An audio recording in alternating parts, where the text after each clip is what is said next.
Good Bird Stories. மலைகள் மத்தியில் கிராமம். எல்லாருமே அவங்களுடைய மர வீட்டுல தூங்கிக்கிட்டு இருந்தாங்க.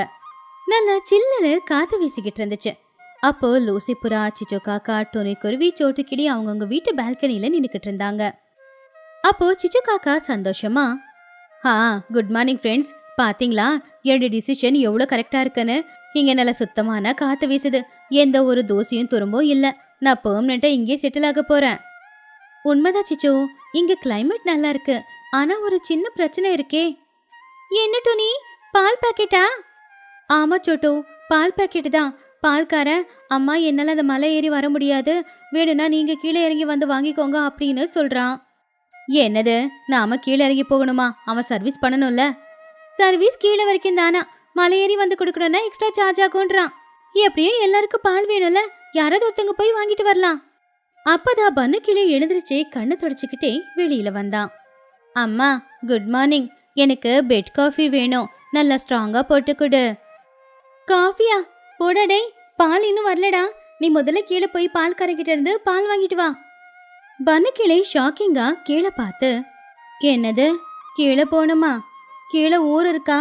இது பாதாள மாதிரி இருக்கு. அவ்வளோ தூரம் போய் என்னால பால் கொண்டு வர முடியாதும்மா. ப்ளீஸ்மா, நீயே போய் கொண்டு வா, என்னால முடியாது. டேய், நேத்து பொருளை தூக்கிட்டு வந்து நான் ரொம்ப டயர்டா இருக்கேன்டா. நீ சின்ன பையன் தானே, போயிட்டு வாடா. சின்ன பையனா இருந்தா யமலோகத்துக்கு போக முடியுமா? என்னால போக முடியாது. எனக்கு பால் காஃபி வேண்டாம், பிளாக் காஃபி போதும். பிளாக் காஃபிக்கும் தண்ணி வேணும் இல்லையா பன்னு? தண்ணி டேங்க்கும் கீழே தானே இருக்கு. என்னது, தண்ணி கூட இல்லையா? தண்ணி எடுத்துட்டு வர்றதுக்கும் கீழே வரைக்கும் போகணுமா? சாச்சா, இது என்ன வீடோ என்ன வாழ்க்கையோ, இது வீடு இல்ல, நரகம். வேற வழி இல்லாம எல்லாரும் காலி பக்கெட்டு காலி குடத்தை எடுத்துக்கிட்டு மலையை விட்டு கீழே இறங்கி வந்தாங்க. மலையை இறங்குறது ஈஸி தான், ஆனா ஏறுறது தான் கஷ்டம். பாவம் சிச்சு காக்கா நடுவுலையே நின்னு, ஐயோ ஏன் இடுப்பு. துணி, நாம தப்பு பண்ணிட்டோமா? வியூ நல்லா இருக்குன்னு மலைக்கு மேல வீடு கட்டிக்கிட்டது ரொம்ப தப்பு போல. பழகிடும் சிச்சு, நடக்க நடக்க பழகிடும். இன்னொரு பக்கம் சின்ன காக்கா 2 பக்கெட் தண்ணியை பிடிச்சுக்கிட்டு ரொம்ப உற்சாகமா நடந்து போய்கிட்டு இருந்தான். கமான்மா, நிக்காத, இது சூப்பர் எக்ஸசைஸ். பாத்தியா என்னோட உடம்பெல்லாம் எவ்வளவு ஸ்ட்ராங்கா பலமா இருக்கு அப்படின்னு. ஆனா பன்னு சின்ன செம்புல தண்ணி எடுத்துக்கிட்டு அழுதுகிட்டே போய்கிட்டு இருந்தான். டேய், இது உனக்கு ஒர்க் அவுட், எனக்கு நாக் அவுட். இங்க நாக்கு தள்ளுதுரா. அம்மா ப்ளீஸ்மா, லிஃப்ட் வச்சிடுமா ப்ளீஸ். மலைக்கு எங்க இருந்துடா லிஃப்ட் கொண்டு வந்து வைக்க சொல்ற? சரி, அப்படின்னா எஸ்கலேட்டர் இல்லைன்னா ரோப்பு. ப்ளீஸ், எதுவுமே இல்லைன்னா என்னை விட்டுடுங்க. நான் இங்கேயே உட்காந்து எப்படியாவது வாழ்க்கைய வாழ்ந்துக்கிறேன். டே சின்னோ, அந்த பன்னுவோட சொம்ப நீயே எடுத்துக்கடா. பாவம் விட்டா செத்துருவான் போல. அம்மா, நோ பெயின் நோ கெயின். அவன் கஷ்டப்படட்டும், அப்பதான் அவனுக்கு போக போக பழகும். டேய், இப்படி மலை ஏறி இறங்குனா நான் ஒல்லி ஆயிடுவேன்டா. நான் ஒல்லியானா நல்லா இருக்க மாட்டேன். கொழு கொழுன்னு குண்டா இருந்தாதான் நல்லா இருப்பேன். ஐயோ, எனக்கு இப்ப சாப்பிட லட்டு இருந்தா நல்லா இருக்கும். எப்படியோ கஷ்டப்பட்டு மலை ஏறி போய் எல்லாரும் வீட்டுல இருந்தாங்க. மதியம் 2 மணி ஆச்சு. இப்போ சமைக்கிறதுக்கு அவங்க வீட்டுல எதுவுமே இல்ல. டோனி, அரிசி பருப்பு எண்ணெய் எதுவும் இல்ல. மறுபடியும் மலை இறங்கணுமா? என்னால முடியாது. என்னாலையும் முடியாது சிச்சோ, காலெல்லாம் இழுக்குது. ஒண்ணு பண்ணலாமா? நம்ம கொக்கோட கடைக்கு கால் பண்ணி ஹோம் டெலிவரி கேட்கலாம். எக்ஸ்ட்ரா பணம் கொடுக்கலாம், மளிகை சாமான் வந்துடும். சிச்சு காக்கா உடனே கொக்குக்கு போன் அடிச்சு, கொக்கு கடைக்காரரா, இங்க மலைக்கு மேல எங்களுக்கு பொருள் எல்லாம் தேவைப்படுது, கொஞ்சம் ஹோம் டெலிவரி கொடுக்குறீங்களா? அதுக்கு கொக்கு, சொல்லுங்கம்மா, என்ன வேணும்? ஒரு 5 கிலோ அரிசி, 2 கிலோ பருப்பு, 1 லிட்டர் எண்ணெய், அப்படியே கொஞ்சம் காய்கறி, இது எல்லாத்தையுமே மலைக்கு மேல அனுப்பிவிடு. டெலிவரி சார்ஜ் 50 ரூபா கொடுக்குறோம். எங்க மேடம், மலைக்கு மேலையா? ஆமா ஆமா, எங்க வீட்டுக்கு தான். மேடம், 50 ரூபாய்ல 500 ரூபாய் கொடுத்தாலும் நான் வரமாட்டேன். மலை ஏறினா எனக்கு முட்டி வலிக்கும். நான் பறவைதான், ஹெலிகாப்டர் இல்ல, வெயிட்டு தூக்கிட்டு பறந்து வர்றதுக்கு. வேணும்னா நீங்களே கீழே இறங்கி வந்து வாங்கிக்கோங்க. என்ன கொக்கு இது, கஸ்டமர் தான் கார்டுன்னு சொல்லுவாங்கல்ல. கார்டுனா கோவில் இருக்கணும் மேடம், மலைக்கு மேல ஏன் இருக்கீங்க அப்படின்னு கால் கட் பண்ணிட்டான். சேச்சே, இவன் கால் கட் பண்ணிட்டான். டோனி, இப்ப என்ன பண்றது? மறுபடியும் இறங்கணுமா? அது கேட்டு பன்னு கிளி, நான் வரல. வேணும்னா நான் இன்னைக்கு விரதம் கூட இருந்துக்கிறேன். ஆனா கீழே மட்டும் நான் இறங்கல. எல்லாரும் யோசிச்சுக்கிட்டு இருந்தாங்க. அப்ப பன்னு மலையில மேய்ஞ்சிக்கிட்டு இருக்கிற ஒரு ஆட்டை பார்த்தா. அது மலைய ரொம்ப வேகமா ஏறி வந்துகிட்டு இருந்துச்சு. வாவ், நல்ல ஐடியா. அம்மா, அந்த ஆடை பாத்தியா? அந்த ஆடு மலையை எவ்வளவு வேகமா ஏறுது, எவ்வளவு வேகமா இறங்குது. நாம மலை விட்டு இறங்கவும் வேணாம், ஏறவும் வேணாம். அதோட முதுகுல உட்காந்துக்கிட்டு போயிட்டு தேவையானது எல்லாத்தையும் வாங்கிட்டு வந்தல, அது ஆடு டாக்ஸி. ஆனா பன்னு அது நம்ம பேச்சு கேக்குமா? ஏன் கேட்காது? அதுக்கு 2 வாழைப்பழம் கொடுத்தா போதும். நான் போய் அதுகிட்ட பேசிட்டு வரேன். அப்படி பன்னு 2 வாழைப்பழத்தை எடுத்துக்கிட்டு மலையிறங்கி அந்த ஆடு கிட்ட போனான். கையில இருக்கிற வாழைப்பழத்தை காட்டி, ஆடு, ஒரு டீலுக்கு வரலாம். நான் வாழைப்பழம் கொடுக்கறேன். என்னையும் இந்த பொருளையும் மலைக்கு மேல எங்க வீட்டுக்கு கொண்டு போய் சேர்க்கறியா? அப்படின்னு ஆடு பழத்தை வாங்கிக்கிச்சு. ஓகே, அப்ப டீல் இல்ல, வா மேல போலாம் அப்படின்னு கஷ்டப்பட்டு பன்னும் பொருளோட சேர்ந்து ஆட்டோட முதுகுல ஏறி உக்காந்துட்டான். போலாம், சீக்கிரமா, எனக்கு லேட் ஆகக்கூடாது. ஆடு வேகமா ஓட ஆரம்பிச்சுது. ஆனா அது பன்னு சொல்ற வழியில போல. அதோட விருப்பத்துக்கு கல்லு, முள்ளு, மேடு, பள்ளம் இருக்கிற இடமா ஓடுச்சு. டே, அந்த பக்கம் இல்லடா, அந்த பக்கம் முள்ளுடா, பொதருடா, ஐயோ இந்த பக்கம் தாண்டா வழி. ஆனா பன்னு சொல்ற எதையுமே ஆடு கேட்கவே இல்ல. அது ஓடுற வேகத்துக்கு பன்னு எகிரி எகிரி விழுந்துகிட்டு இருந்தான். கடைசியில ஒரு இடத்துல அந்த ஆடு டக்குன்னு நின்ன உடனே பன்னு பறந்து போய் ஒரு பள்ளத்துல விழுந்துட்டான். ஐயோ, என் இடுப்பு, என் காலு. சிச்சி, இந்த ஆடுக்கு டிரைவிங் வராது போல, லைசன்ஸும் இருக்காது. அதான் என்ன கொண்டு வந்து பள்ளத்துல தள்ளிடுச்சு. மேல இருந்து சிச்சி சோட்டி இத பார்த்து சிரிச்சுக்கிட்டு இருந்தாங்க. டேய், ஆட்டுக்கு டிரைவிங் வருமாடா? லூசு மாதிரி பேசாம மேல ஏறி வா. அன்னைக்கு சாயந்தரம் எப்படியும் எல்லாரும் தேவையான பொருளை வாங்கிட்டு வந்தாங்க. அப்போ ஊரோட தலைவியான மகிக்கழுகு மலைக்கு மேல இருக்கிற வீட்டுல இருக்கிறப்போ எல்லாரும் அதோட வீட்டுக்கு போனாங்க. வணக்கங்க மகி, எங்களால இந்த மலையில வாழவே முடியல, அதனால உடனே எங்களுக்கு ஒரு லிஃப்ட் வேணும். ஆமா பாட்டி, ப்ளீஸ் லிஃப்ட் வைங்க. லிஃப்ட் வைக்க முடியலன்னா ஒரு டோலியாவது வைங்க. 4 புறாவை வேலைக்கு வச்சுக்கோங்க. அவங்க அந்த பல்லக்குல என்ன உட்கார வச்சுட்டு கூட்டிட்டு போயிட்டு வரட்டும். அப்போ புறா அங்கதான் இருந்துச்சு. என்னடா சொன்ன? நாங்க உன்னை சுமக்கணுமா? அது முடியாது, நீ ஒரு மூட்டை சைஸ்ல இருக்க. அப்போ மகிக்கழுகு, ஐயோ பைத்தியக்கார பசங்களா, மலைக்கு மேல வீடு கட்டிக்கணும்னு ஆசைப்பட்டது நீங்க, இப்ப லிஃப்ட் கேட்டா எப்படி? அதான் உங்களுக்கு ரெக்க இருக்குல்ல, பேசாம பறக்க வேண்டியது தானே. நாங்க சும்மா இருந்தா பறந்து போலாம், ஆனா கையில பொருளை வச்சுக்கிட்டு எப்படி பறந்து போறது? பேலன்ஸ் மிஸ் ஆயிடும்ல. அதான் எங்களுக்கு இதுக்கு ஒரு சொல்யூஷன் வேணும். சரி, அப்போ நீங்களே ஏதாவது ஐடியா கொடுங்க. என்கிட்ட ஒரு ஐடியா இருக்கு. நாம மலைக்கு கீழே இருக்கிற மரத்துக்கும் நம்ம வீட்டுக்கு பக்கத்துல இருக்கிற மரத்துக்கும் ஒரு கயிறு கட்டி நடுவுல ஒரு கூடைய வச்சிடலாம். அந்த கூடை கீழே போய் அதுல அங்க இருக்கிறவங்க பொருளை போட்டா கயிறு இழுத்ததும் அது மேல வர மாதிரி பண்ணிக்கலாம். இது சூப்பர் ஐடியா சிச்சு, நம்ம இப்படியே பண்ணிடலாமே. ஆண்டி, பொருளை மட்டும் இல்ல, நானும் அந்த கூடையில உக்காந்துக்கிறேன். என்னையும் கீழே மேல கூட்டிட்டு போங்க. சரி, அப்படின்னா இப்பவே டெஸ்டிங் பண்ணி பாத்துடலாம். ஒரு கூடை எடுத்துட்டு வாங்க. அவங்க ஒரு பெரிய கூடையை கொண்டு வந்து அதுல கயிறை கட்டி விட்டாங்க. நான் முதல்ல இந்த கூடையில கீழே போறேன், அதுக்கப்புறமா என்ன மேலே இழுங்க. Free ride. வேணாண்டா, கயிறு இருந்துச்சுன்னா அப்புறம் அவ்வளவுதான். ஒன்னும் ஆகாதுமா, இது சிச்சி ஆண்டியோட ஐடியா இல்ல, பர்ஃபெக்டா இருக்கும். பன்னு கூடையில உக்காந்துக்கிட்டான். மேல இருந்து சோட்டு, சிச்சு, துணி 3 பேரும் கயிறை விட்டாங்க. பன்னு மெதுவா காத்துல கீழே இறங்கி வந்தான். அவனுக்கு அது சந்தோஷமா தான் இருந்துச்சு. ஆஹா, ஓஹோ, நான் காத்துல பறக்கிறேன், ஊஹூ. ஆனா பாதி தூரம் போனதும் கயிறு திடீர்னு நின்னுடுச்சு. கூட அசையில. பன்னு பாதியில தொங்கிக்கிட்டு இருந்தான். என்னாச்சு? திடீர்னு இந்த இடத்துல கூட ஏன் நின்னுச்சு? தெரியலடா, கயிறு எங்கேயோ மாட்டிக்கிச்சு போல, அதான் கீழே விட முடியல. ஐயோ, வெயிட் வேற அதிகமா இருக்கு. பன்னு, நீ உண்மையிலே ரொம்ப குண்டுதான் போலடா. பாவம் பன்னு கிளி பயந்துக்கிட்டே, அம்மா இப்படியே விட்டுடாதீங்க, காத்துல கூட அசையும் போது எனக்கு வாமிட் வர மாதிரி இருக்கு. கீழே பார்த்தா பள்ளமா இருக்கு, மேல பார்த்தா நீங்க எல்லாரும் இருக்கீங்க. ப்ளீஸ் என்ன மேலே இழுத்துருங்க. இருங்க, நான் போய் பார்த்துட்டு வரேன் அப்படின்னு மகிக்கழுகு போய் கயிறு எங்க மாட்டிக்கிச்சோ எடுத்து விட்டுச்சு. அவ்வளவுதான், கயிறு பட்டுன்னு விட்டு பன்னு கீழே இருந்த ஒரு புல்லுக்கட்டு மேல வந்து விழுந்தான். புல்லுக்கட்டுக்குள்ள இருந்து வெளியில வந்து, தப்புச்சேண்டா சாமி, சிச்சு ஆண்டி, உங்க ஐடியா வேஸ்ட், நீங்க வேஸ்ட், உங்க கயிறும் வேஸ்ட், எப்படியே தப்புச்சேன். அன்னைக்கு ராத்திரி நேரம் எல்லாரும் ரொம்ப சோர்வா பாறைக்கு நடுவுல வந்து உக்காந்துக்கிட்டு இருந்தாங்க. சமைக்கிற பொறுமை கூட யாருக்கிட்டையும் இல்ல. ஃப்ரெண்ட்ஸ், ஒரு விஷயம் நல்லா தெரியுது. மலைக்கு மேல வியூ நல்லா தான் இருக்கும், ஆனா இங்க வாழ்றது ரொம்ப கஷ்டம். நாம தேவையில்லாம இங்க வந்துட்டோம். ஆமா டோனி, இந்த பன்னுவை வச்சுக்கிட்டு என்னால ஒன்னும் முடியல. அவன் இன்னைக்கு புல்லுல விழுந்தான், பள்ளத்துல விழுந்தான், நாளைக்கு எங்க விழுவானே தெரியாதே. எனக்கும் அது புரியுது. இந்த இடம் பார்க்க நல்லா இருக்கும், ஆனா வாழ்றதுங்கிறது கஷ்டம். வேணாப்பா, நாம எல்லாரும் நம்ம ஊருக்கே போயிடலாம். Super, old is gold. அங்க நான் வீட்டுக்கு பக்கத்திலேயே சமோசா வண்டி வேற இருக்கும். இங்க காத்து தவிர வேற எதுவுமே இல்ல. ஆனா நான் ரொம்ப மிஸ் பண்ணுவேன். இங்க இருந்தா எனக்கு ஒர்க் அவுட் பண்ண மாதிரி இருக்கும்.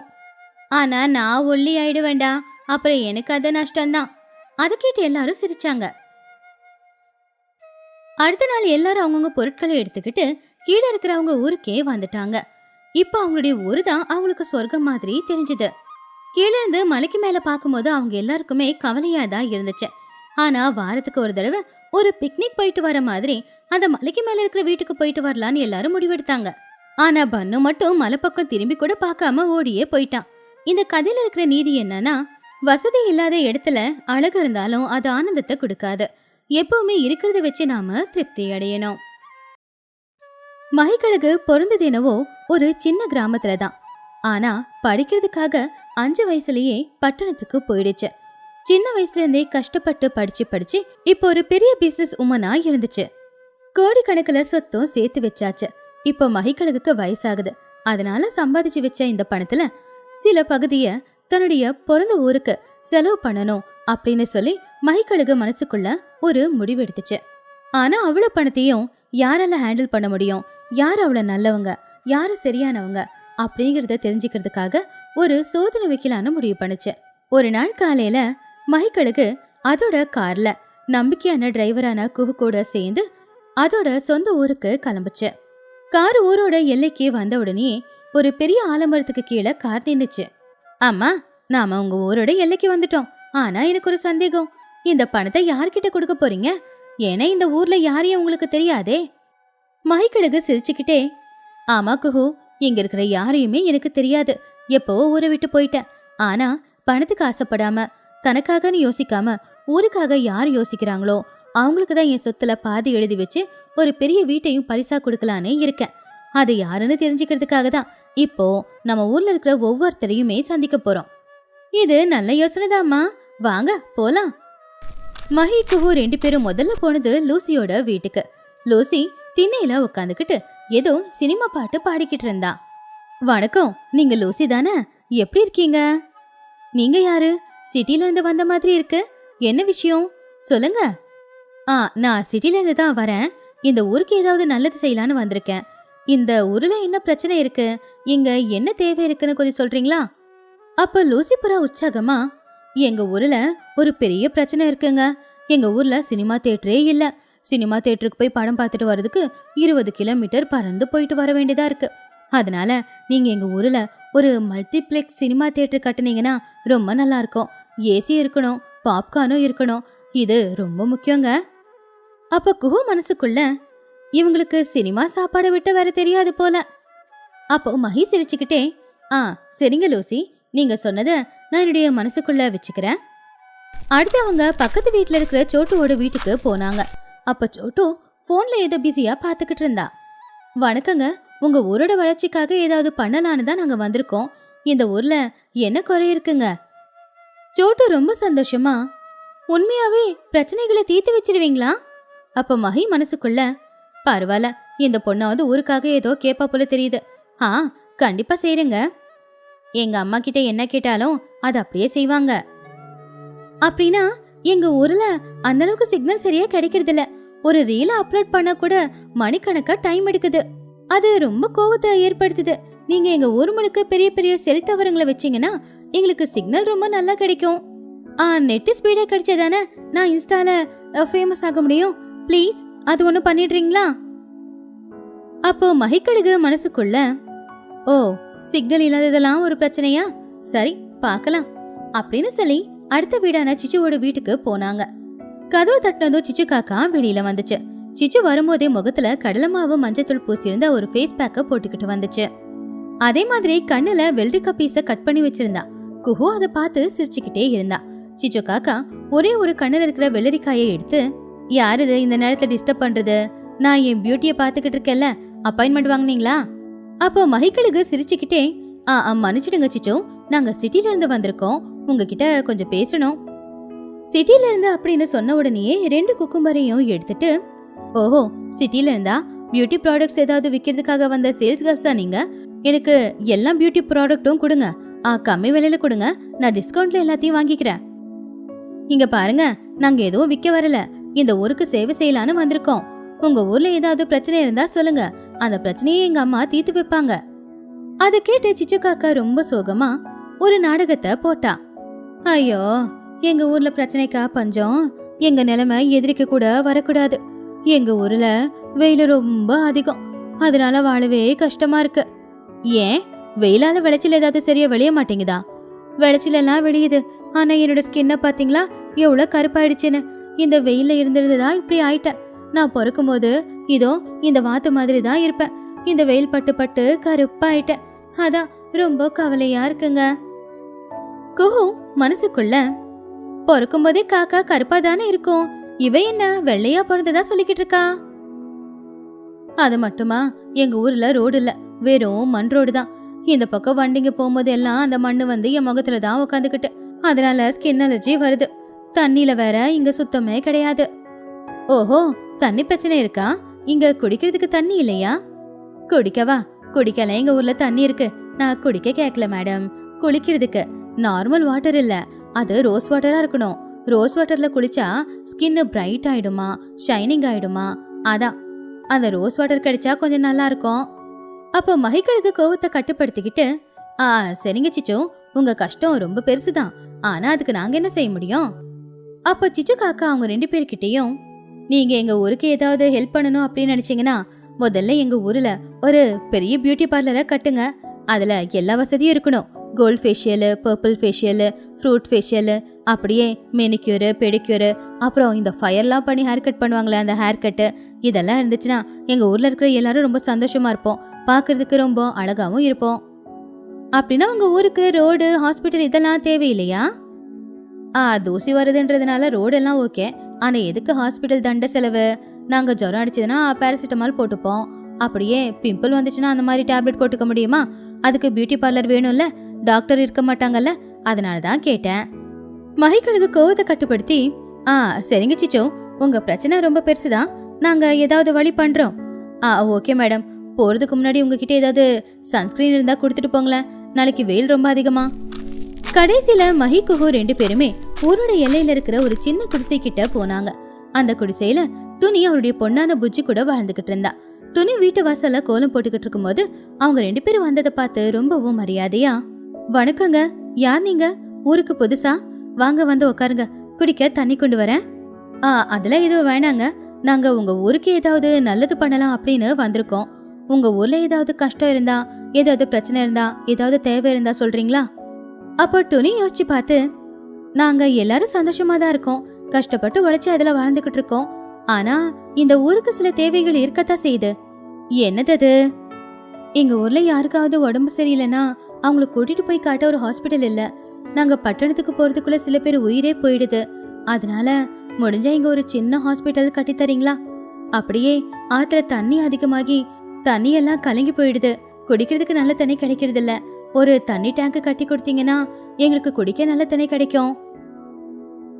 துணி சொன்னதை கேட்டு மகிக்கழுகு ரொம்பவுமே சந்தோஷப்பட்டுச்சு. மத்தவங்க எல்லாரும் அவங்களுடைய சந்தோஷத்துக்காக சினிமா தியேட்டரு, நெட்டு, அப்புறம் பியூட்டி பார்லர் கேட்டப்போ துணி மட்டும் ஊருக்காக தான் யோசிச்சிருந்தா. அதை கேட்ட மகி ரொம்ப சந்தோஷமா, நல்ல விஷயத்தை தான் சொல்லிருக்கீங்க, வாங்க முதல்ல ஊர்ல இருக்கிற எல்லாரையும் கூப்பிடலாம். மகிக்கழுகு துணியையும் கூட்டிட்டு போய் ஊருக்கு நடுவுல பஞ்சாயத்து கிட்ட வந்துச்சு. அப்போ குஹு எல்லாரையும் கூப்பிட்டுச்சு. அங்க லூசி, சோட்டோ, சிச்சோ பசங்க எல்லாருமே வந்திருந்தாங்க. எல்லாரும் கேளுங்க, உங்களுக்கு என்ன அடையாளம் தெரியல, நீங்க இருக்கிற இந்த ஊர்ல பிறந்து வளர்ந்தவ தான் நானும். ஆனா நான் படிக்கிறதுக்காக பட்டணத்துக்கு போய் அங்கேயே வேலை பார்த்து செட்டில் ஆகி கோடிக்கணக்குல பணத்தை சம்பாதிச்சு வச்சிருக்கேன். அந்த பணத்துல ஊருக்கு ஏதாவது செய்யலான்னு இருக்கேன். அதுக்கு தகுதியான ஆட்களை தேடிதான் நான் வந்தேன். அப்ப எல்லாரும் ஒருத்தங்க கிட்ட இன்னொருத்தங்க, இவங்க நம்ம ஊரை சேர்ந்தவங்க தானா அப்படின்னு ரகசியமா பேசிக்கிட்டாங்க. நான் ஏற்கனவே உங்க எல்லாரையுமே சந்திச்சிருக்கேன். இந்த ஊர்ல ஏதாவது தேவையான்னு கேட்டிருக்கேன். ஒருத்தங்க சினிமா தியேட்டரு, ஒருத்தங்க இன்டர்நெட்டு, ஒருத்தங்க பியூட்டி பார்லர் தான் கேட்டாங்க. யாருமே ஊருக்காக எதுவும் யோசிக்கல, சுயநலமா அவங்களுக்கு என்ன தேவையோ அதை பத்தி மட்டும்தான் சொன்னாங்க. அதை கேட்டு லூசி, சோட்டு, சிச்சு தலை குனிஞ்சு நின்னாங்க. ஆனா துணி மட்டும் வாழ்ந்துகிட்டு இருக்கிறது ஒரு சின்ன குடிசையில. அவகிட்ட எந்த வசதியும் இல்ல. ஆனாலும் அவ என்னோட பணத்துக்கு ஆசைப்படல. இந்த ஊருக்காக ஏதாவது நல்லது செய்யுங்க, ஹாஸ்பிட்டல் கட்டுங்க, தண்ணி டேங்க் கட்டுங்க அப்படின்னு கேட்டதுனால என் சொத்துல பாதி சொத்தை துணியோட பேர்ல தான் நான் எழுதி வைக்க போறேன். துணி, நான் கொடுக்கற பணத்துல முதல்ல உனக்காக ஒரு வீட்டை கட்டிக்கோ. அதுக்கப்புறம் மிச்சம் இருக்கிற பணத்துல இந்த ஊருக்கு என்னெல்லாம் பண்ணணுமோ எல்லாத்தையும் நீ பண்ணு. எல்லாம் உன் தலைமையில நடக்கட்டும். அதை கேட்டு எல்லாருமே ரொம்பவும் ஆச்சரியப்பட்டாங்க. துணியோட கண்ணுல இருந்து ஆனந்த கண்ணீர் கொட்டுச்சு. ரொம்ப நன்றி மேடம், என் மேல நீங்க வச்சிருக்கிற நம்பிக்கைய நான் காப்பாத்துவேன். ஐயோ, லைஃபோட சிக்னல் வரும்போது நான் செல்போன் சிக்னலுக்காக கேட்டு லைஃப் சிக்னலே இழந்துட்டேனே. இப்படி நான் பண்ணிருக்கவே கூடாது. ஐயோ, பியூட்டி பார்லர் கேட்டு தப்பு பண்ணிட்டேனே. ஊருக்காக ஏதாவது கேட்டிருந்தா அவங்க பணம் கொடுத்திருப்பாங்க, அதுல பியூட்டி பார்லர் கட்டிருக்கலாம். அப்படி இன்னும் எல்லாரும் சுயநலமா தான் யோசிச்சாங்க. மகிக்கழகு பாதி சொத்தை துணியோட பேர்ல ஒப்படைச்சிட்டு அங்கிருந்து கிளம்பி போயிடுச்சு. துணிக்குருவி அவகிட்ட இருக்கிற பணத்துல ஊருக்காக நிறைய வேலைகளை செஞ்சா. ஒரு ஹாஸ்பிட்டல் கட்டினா, அப்படியே தண்ணி டேங்கும் கட்டினா, அவளுக்காக ஒரு வீட்டையும் கட்டிக்கிட்டா. அந்த வீட்டுல புஜ்ஜி கூட சந்தோஷமா வாழ்ந்துகிட்டு இருந்தா. எதிர்பாராம வந்த அந்த அதிர்ஷ்டம் துணியோட வாழ்க்கைய தலைகீழா மாத்தி இருந்துச்சு. ஆனா மத்தவங்க எல்லாரும் சுயநலமா யோசிச்சதுனால அவங்களுக்கு எதுவும் கிடைக்கல. துணி பொதுநலமா யோசிச்சதுனாலதான் அவளுக்கு எல்லாமே கிடைச்சிருந்துச்சு. ஊருக்கு நன்மைகளும் நடந்துச்சு.